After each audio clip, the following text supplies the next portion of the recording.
Okay, so good evening guys. So ang next topic natin is all about the cascaded systems. Okay? So the idea of a cascaded system is, 'di ba, example yung amplifier natin is hindi lang siya nagpapass yung signal natin, okay? Hindi lang siya nagpapass through a single amplifier stage. Ang nangyayari is may mga dinadaanan siyang amplifier stages, okay? Bago siya pupunta sa loudspeaker natin. So, yung cascaded system is ganito. So, punta na lang tayo dun sa may reference natin. So, ganito po siya. So, yung kinokopit kasi natin last time, di ba? Meron tayong common emitter, ganon. So, kapag kinompute natin yung voltage niya, so, parang nag-iisang voltage gain lang yun eh.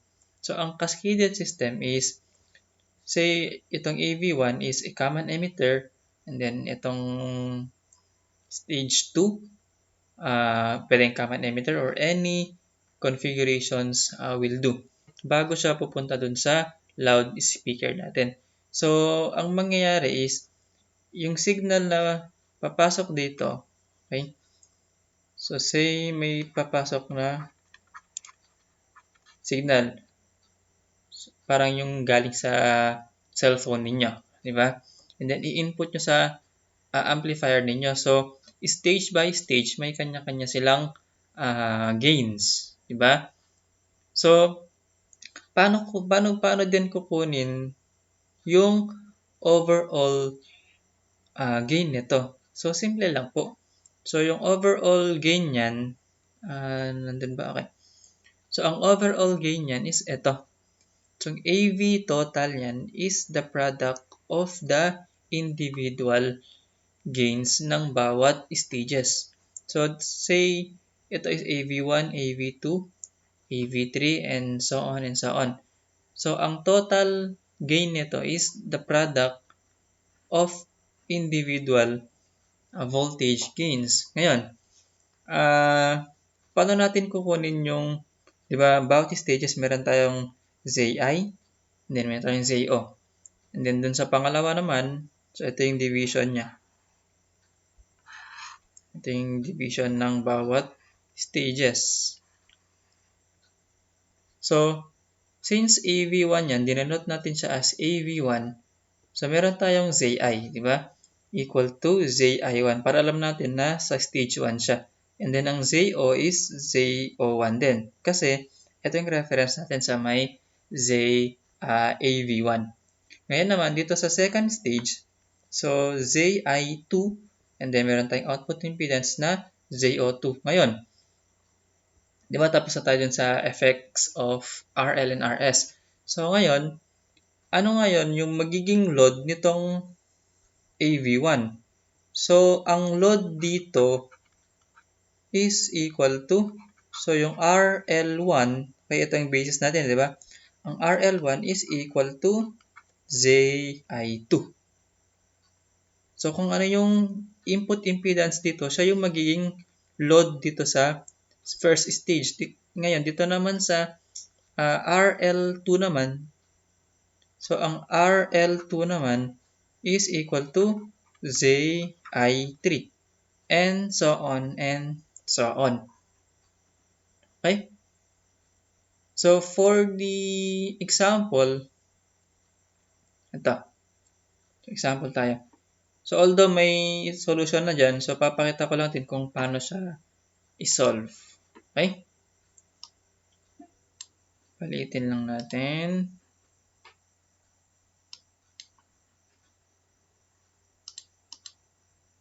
Ayan.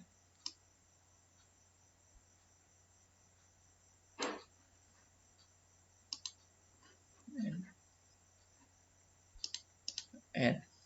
So, for this specific example,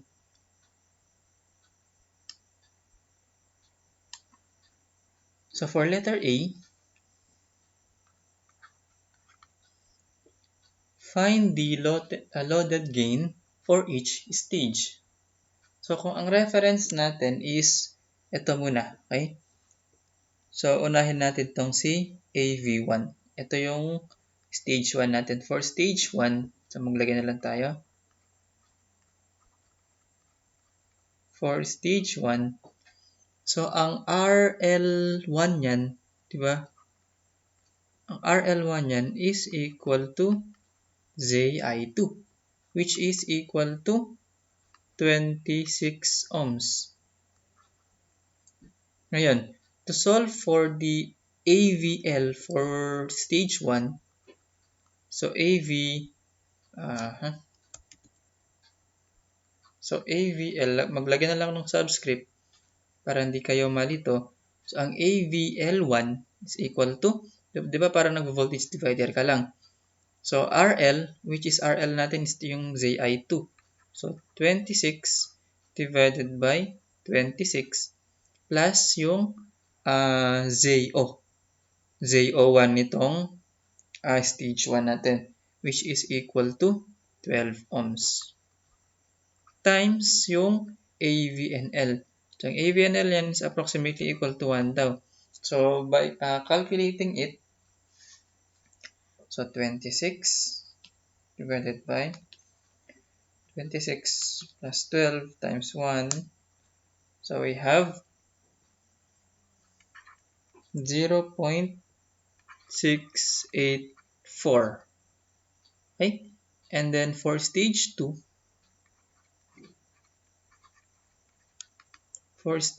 tayo, so alam natin na yung RL is ito na mismo, yung 8.2 kilo ohms. Okay? So, ang AVL2,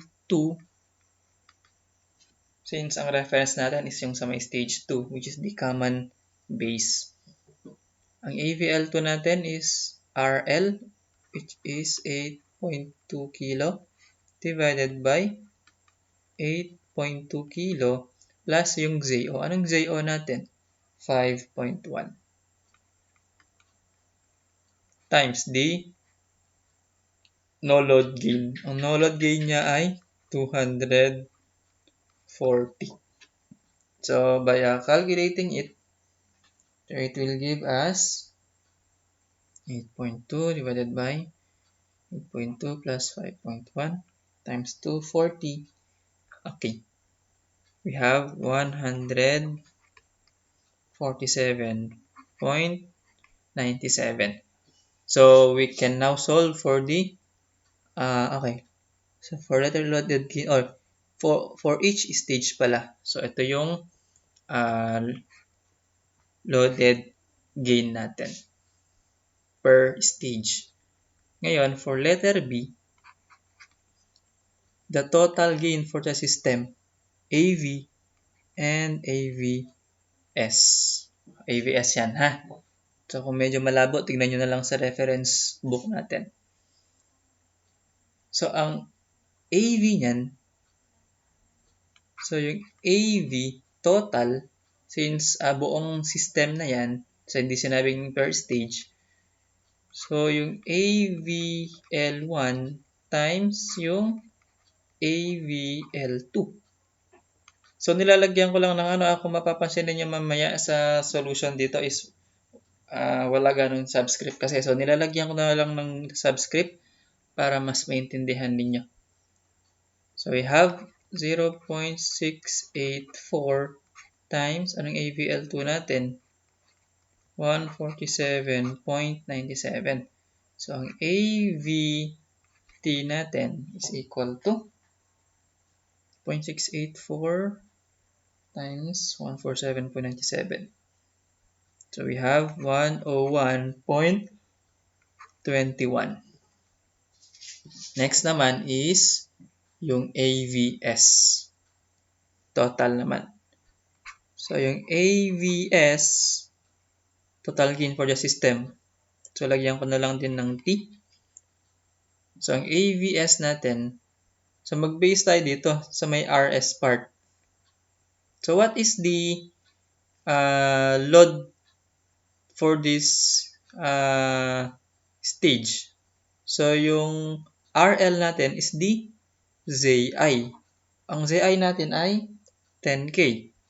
So 10K,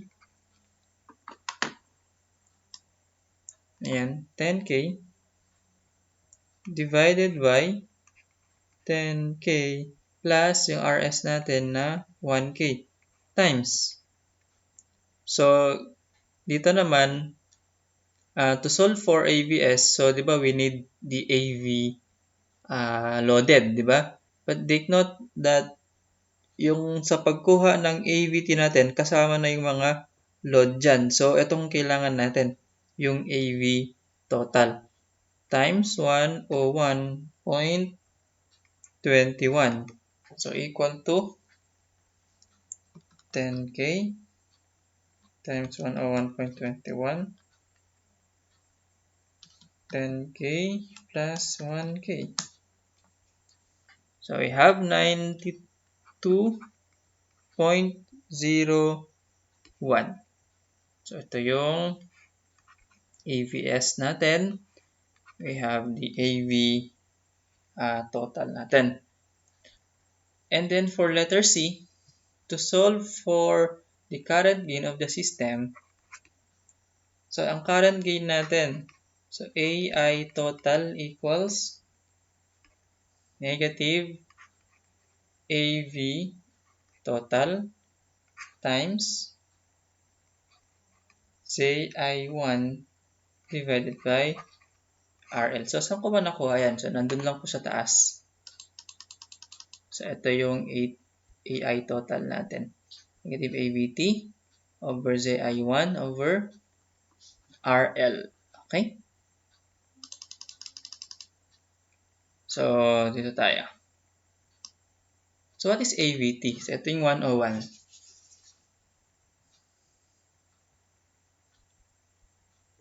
So, yung cursor ko. Yun. Negative 101.21 times anong JI1 natin? Meron tayong 10K divided by yung RL natin. Of course, we have 8.2 kilo.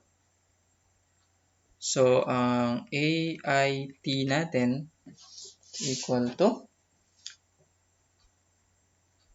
negative 123.43.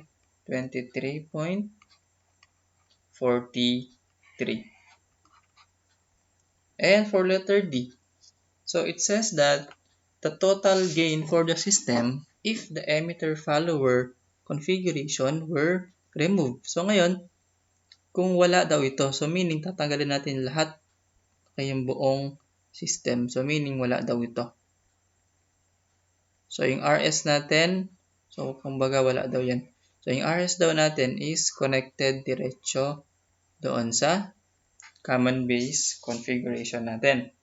So how do we do that?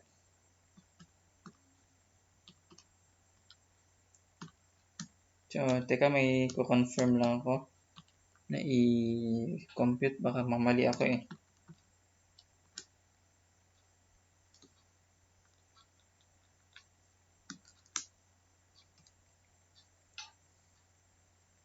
Tama. So, take note that sabi dito is the total gain for the system if the emitter follower were removed. So, for letter D,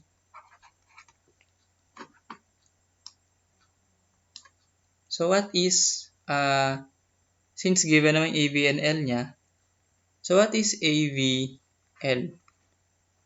So, AVL. So, wala nang subscript kasi kumbaga parang tinanggal lang ito.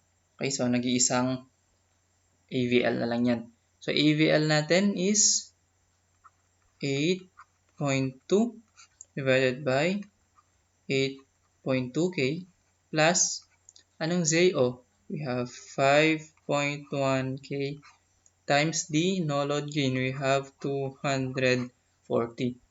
Di ba na-compute na natin to kanina?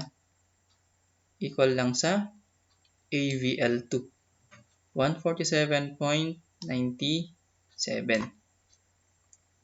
147.97. And for AVL pa lang yan. So what is AVS?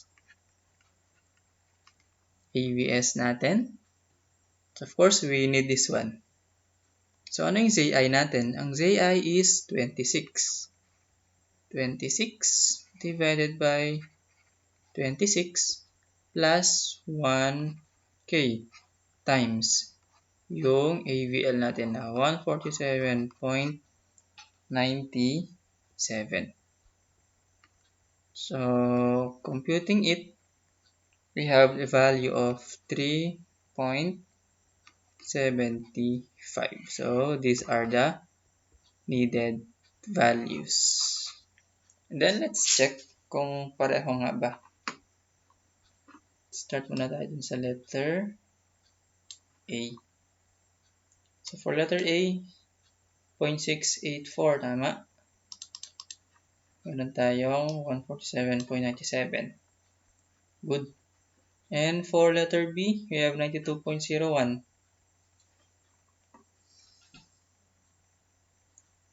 Okay, ito. 92.01.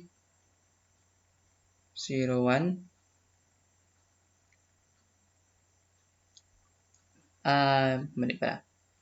101.2. Okay, so meron tayong 101.2. 21. So, nag-ground kasi tayo eh. Next. Ito rin, for AVS. So, 92. Ano compute natin ay 92.01. And for letter C, so, eto, from above, ito yung isa. And then, AVS is 3.7. So, medyo may discrepancy kasi dahil sa pag-ground na ginamit natin. Okay? So, if you want to confirm this one, so please try to compute also. Okay? So, ito na siya. Ngayon, going back to this. So, if we have an RC coupled BJT amplifier, so ganito po siya. So, ganyan natin i-apply yung cascaded system natin. So, before that, dumunta sa example dito. Ayan. So, take note that we have the same amplifier configuration with the given, okay, with the same ZI, ZO, and we have the same AVNL. So the question is, solve for AVLT, AVST, and AI. So no problem. So no problem with that. 7 kilo ohms. So, burahin ko na to. Ayan. So, say this is stage 1. So, for stage 1 and then stage 2. So, for stage 1 tayo. For stage 1, solve for AVL1. So, ang RL dito, so yung RL1 is equal to the input impedance at the second stage. Diba? So, kung ang input niya is 1K, so yan yung load natin. So, 1 kilo divided by 1 kilo plus yung ZO. Anong ZO dito? We have 3.3. 3.3 kilo times, anong AVNL natin? Negative 420. So, computing it, so 1K times negative 420, 1K plus 3.3K. So, yung gain natin, loaded gain natin for stage 1 is negative 97.67. And for the second stage, AVL2, so yung load impedance natin is 2.7 divided by 2.7K plus yung ZO. We have 3.3 kilo times negative 420. Yan yung AVNL.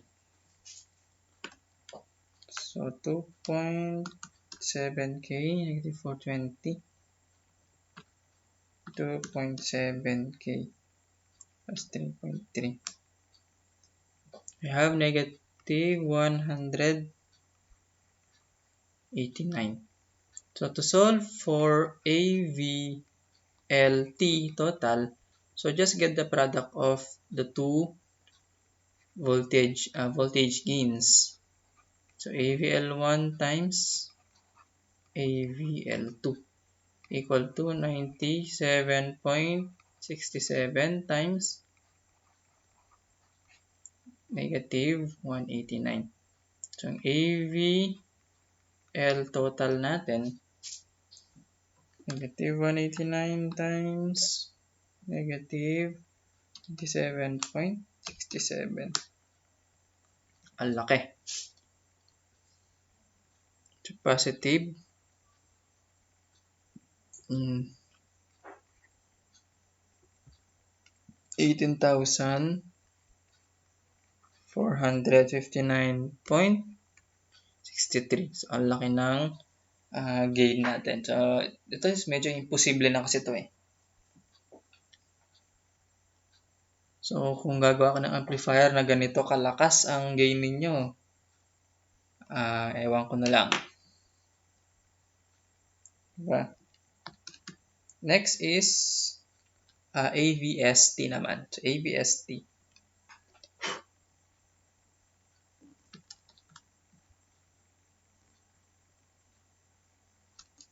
So, to solve for AVST, so yung AVST, so we need this one. Okay? So, dito naman tayo sa side na to. May side na to. So, yung load dyan, okay, yung Ri natin is equal to ZI, which is 1 kilo divided by 1 kilo plus ang 0.6 kilo ay 600 ohms times AVLT equal to, so tingnan natin kung malaki din to, 18,459.63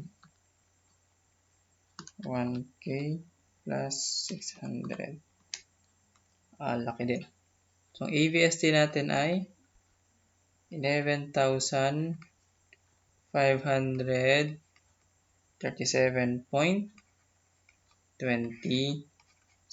And for the AI total natin, so what is the formula for AI ulit? Ito. So, AVT negative AVT times JI1 divided by RL. So, basing from this figure or diagram, AVT natin is ito. Have negative 18,459.63 times anong ZI natin? 1K divided by RL is 2.7. Okay. So, input that on your calculator. So, ang AIT natin, ito. Compute ko lang. Negative 18,459.3 1K 2.7K so we have a negative 6,836.9. So these are the values. Okay.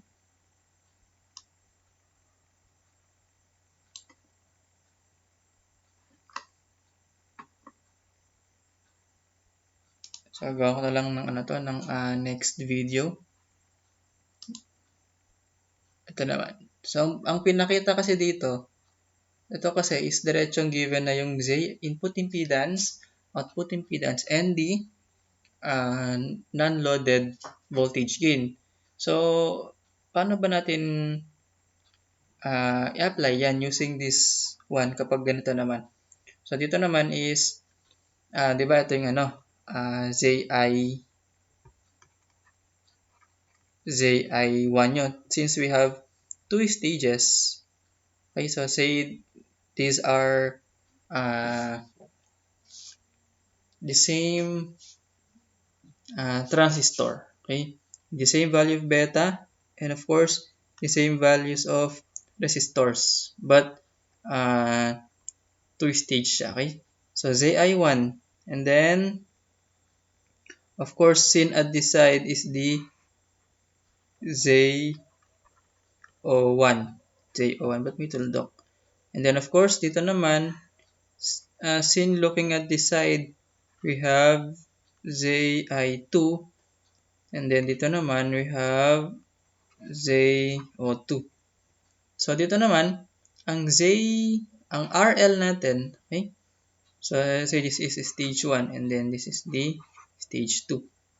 So, just to give you an idea on my next video, so yung RL1 natin is equal to ZI2. So, bali ganyan yung idea. Okay? So, that is why may mga coupling capacitors dyan, kung mapapansin ninyo, kasi at DC, di ba, open yan. So, you can get the necessary current here and current here. And na-timing kasi na the same sila. Paano kung magkaibang transistor yan? Okay? So, abangan nyo yung next video for this one. Okay? And I think this is our last topic for the preliminary. So, although finals na, kasi late tayo nag-start. Let's see kung makakahabol talaga tayo. Okay? So, good night everyone. It's 10:25 p.m. Good night. Stay safe.